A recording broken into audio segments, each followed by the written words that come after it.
Here's a quick video on how you can add Facebook Messenger to your WordPress website using a free plugin. Start by logging into your WordPress, and we're going to add a plugin. Select Add New at the top, and then search for Facebook Messenger. We're going to add this red plugin, Live Chat with Facebook Messenger. Go ahead and install, and then make sure you activate. After the plugin is activated, you'll see a new icon on the left, Facebook Live Chat. From here, you'll need to sign up to use the plugin for free, and it'll take you to a new platform here where you can adjust your messenger.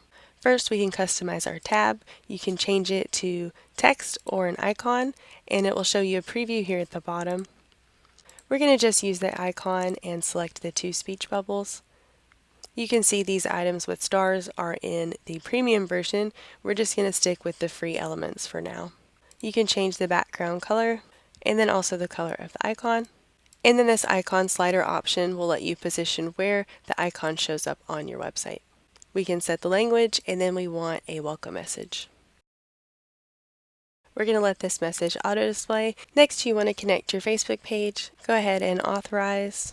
We're only going to select the page that we want to use for this specific WordPress website. Unfortunately, you'll have to leave all of these options as yes in order for the Messenger app to work, and then select Done. Next, you'll need to connect your page officially, and then you can see here that here's the Facebook page that we wanted, and then our chat just popped up and it's showing Ace Video and Marketing. The last step is to whitelist your domain, so go ahead and select this, copy it, and then go to your Facebook page.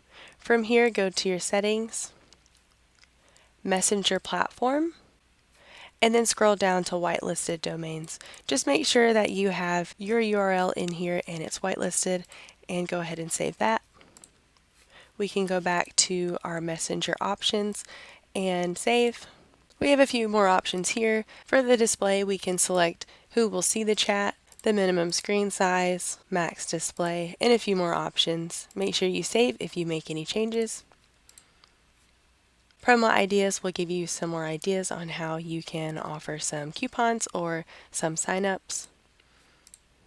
And then there are a few more free tools. Over here, there are some more options that you can look through, but for now, we just want a basic chat to show up on our website. To finish this, just select the off button here, turn it to on, and then we want to save, and then refresh your website. So here's our home page, and you can see down here that our messenger icon is working. We've got our original welcome message, and then since I'm already logged into Facebook, I can continue with my current profile and chat from there. We hope you enjoyed this tutorial on how to add Facebook Messenger to your WordPress. Let us know how it works out for you, and make it a great day.